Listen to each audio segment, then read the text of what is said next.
Second year के प्यारे बच्चों, पिछले 2 वीडियो में मैंने आपको संसाधन भूगोल के महत्व के बारे में बताया था। आज हम बात करेंगे संसाधन संरक्षण की।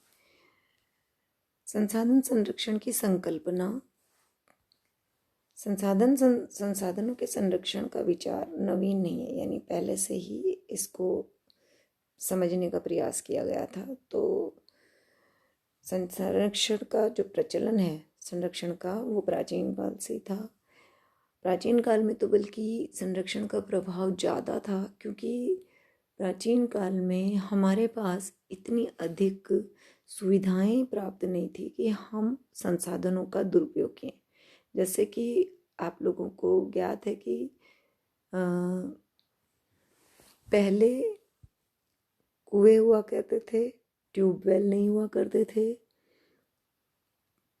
सिंचाई रहट या चड़स सिस्टम से होती थी, तो उसमें बिजली हमारे पास नहीं हुआ करती थी। और बिजली नहीं होने की वजह से बोरिंग और लगातार पानी देने की प्रवृत्ति नहीं थी।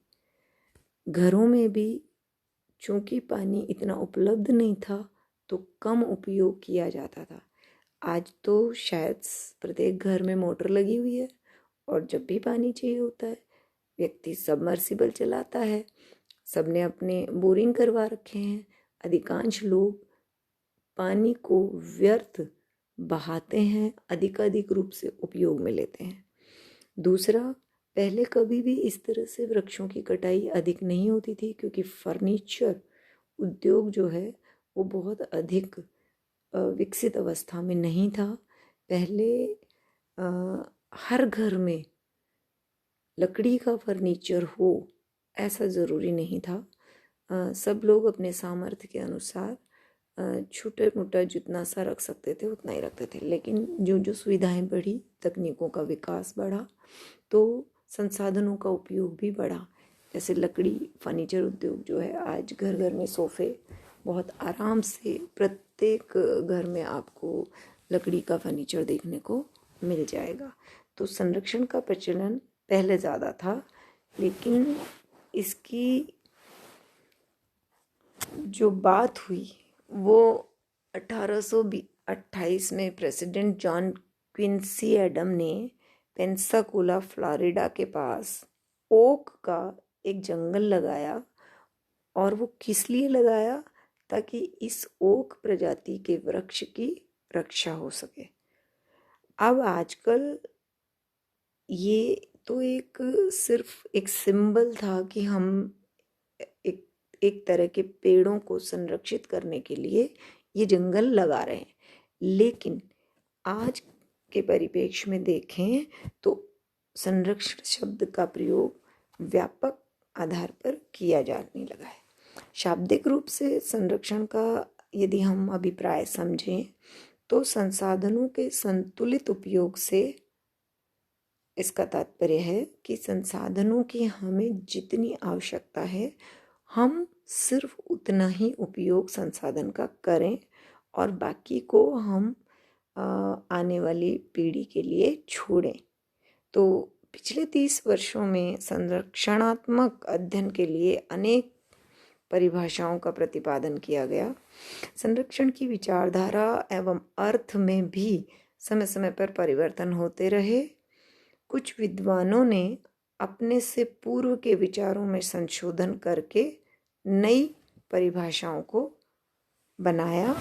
जैसे 1932 में W.A. ड्यूपे ने लिखा है कि संरक्षण का अर्थ है बुद्धिमत्तापूर्ण प्रयोग से, यानी जो भी संसाधन हम उपयोग में लें वो बुद्धिमानी से लें।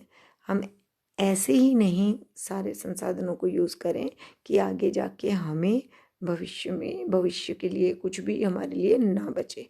जिम्मरमैन जो विद्वान थे, उनके अनुसार लाभ प्राप्त करने के उत्तरकालीन स्वीकृत उद्देश्यों के लिए उपभोग की वर्तमान अवस्था को कम करने की कोई भी विधि संरक्षण कही जा सकती है। देखिए, इनके शब्द थोड़े से कठिन हैं, लेकिन इन्होंने जो बात कही है वो ये है कि जितने भी स्वीकृत उद्देश्य यानी लाभ प्राप्त करने के लिए जितने भी उद्देश्य स्वीकृत होते हैं उनमें उपभोग की वर्तमान अवस्था, यानी जिस प्रकार से हम लोग संसाधनों का उपभोग कर रहे हैं वर्तमान समय में, उस अवस्था को कम करने की कोई भी विधि जो अपनाई जाएगी वो संरक्षण कहलाएगी।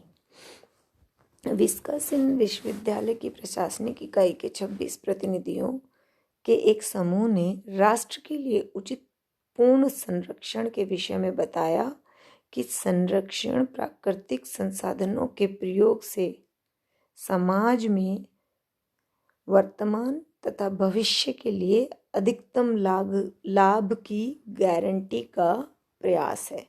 यानी यदि हम वर्तमान में प्राकृतिक संसाधनों का उपयोग बुद्धिमानी से करेंगे, जितनी हमें ज़रूरत है उतना ही करेंगे, अधिकाधिक प्रयोग की नीति न अपनाकर अधिकतम उपयोग की नीति अपनाएंगे, तो भविष्य के लिए हम अधिकतम लाभ की गारंटी अपनी आने वाली पीढ़ी को देकर जा सकेंगे।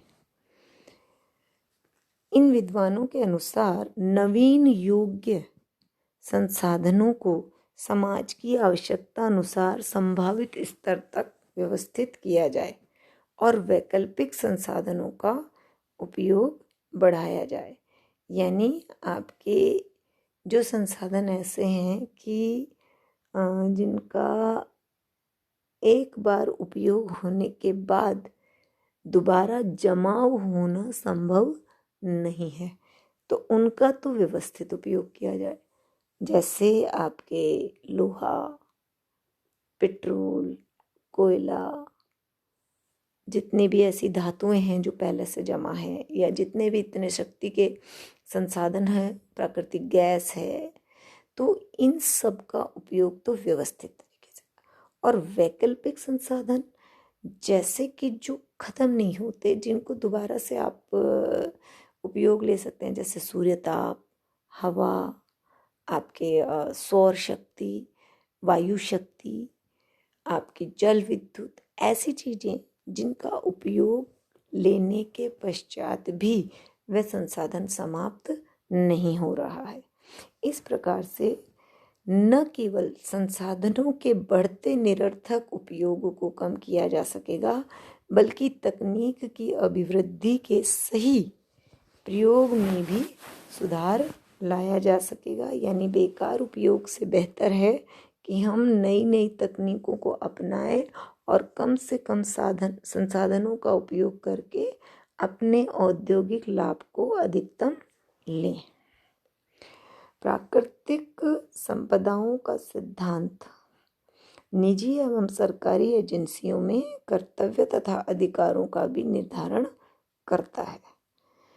संरक्षण से संबंधित इस प्रकार का कार्यक्रम संसाधनों की सुरक्षा तथा उनके उचित उपयोग के मौलिक विचार का चरमोत्कर्ष है। यानी प्राकृतिक संपदाओं का सिद्धांत जो बनाया गया है निजी और सरकारी एजेंसियों ने, तो या कर्तव्यों और अधिकारों का निर्धारण होता है। यानी जितनी भी हमारी प्राकृतिक संपदाएं हैं उनको निजी और सरकारी एजेंसियां कर्तव्य के आधार पर या अधिकार के आधार पर जितना भी प्रयोग कर रही है, उन सबको संरक्षण से संबंधित कार्यक्रमों से जोड़ते हैं और संसाधनों की सुरक्षा और उनके उचित उपयोग की बात करते हैं। यानी वर्तमान समय में प्राकृतिक संसाधनों को बचाने के लिए या संरक्षित करने के लिए संसाधनों की सुरक्षा जैसे नियमों का अधिकाधिक तौर पे बनाया जाने लगा है। जैसे कि जितने भी आप देखिए कि वनस्पति की बात करें तो संरक्षित वन किए गए हैं। जिन संरक्षित एरियाज में जो भी संरक्षित वन किए गए हैं उन संरक्षित एरियाज में कोई भी व्यक्ति वृक्ष की कटाई नहीं कर सकता। तो यदि संरक्षित वनों में जब कटाई नहीं होगी तो क्या होगा, फूड चेन प्रॉपर हो जाएगी। फूड चेन प्रॉपर होने से प्राकृतिक दशाएं जो हैं वो वापस से उसी आधार पर आपको उपलब्ध हो जाएंगी। जैसे कि अधिक वृक्ष होंगे तो हर तरह के जानवर वहाँ पर उपलब्ध होंगे। जैसे आप लोगों के नेशनल पार्क्स वगैरह में जिनको कि संरक्षित कर दिया गया है और वहाँ जानवरों की और अंदर रहने वाले जीवों की सुरक्षा सरकारी स्तर पर देखी जाती है। तो इन सारे संरक्षण से संबंधित कार्यों में यदि हम संसाधनों की सुरक्षा यानी अतिरिक्त खुदाई ना हो, जैसा कि अभी वर्तमान में बजरी पर रोक लगाई गई है और पत्थरों की खुदाई पर भी, पत्थरों को जो पहाड़ों को काट काट कर लोगों ने पत्थरों को बेच दिया है, उस पर भी रोक लगी है। तो ये इस तरह की जो संसाधनों की सुरक्षा के नियम बनाए जाते हैं उसका कारण सिर्फ और सिर्फ यही होता है कि आगे आने वाले पीढ़ी को हम क्या देकर जाएंगे।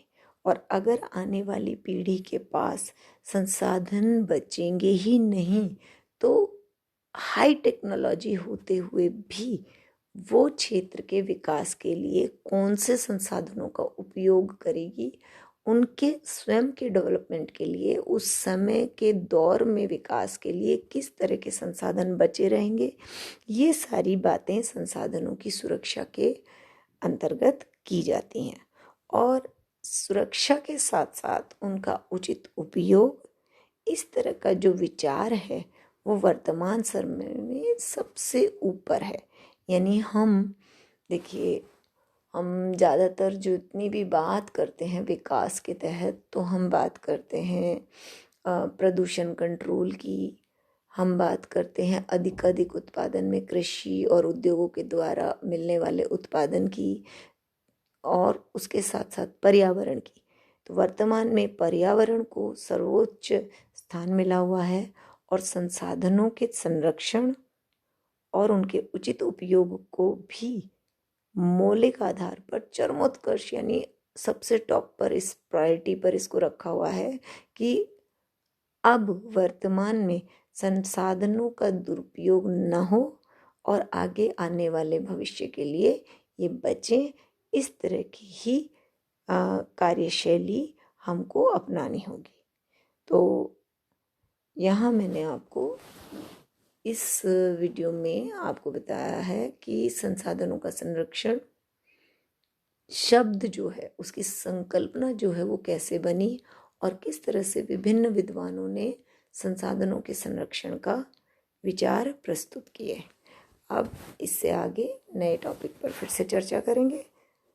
नमस्कार।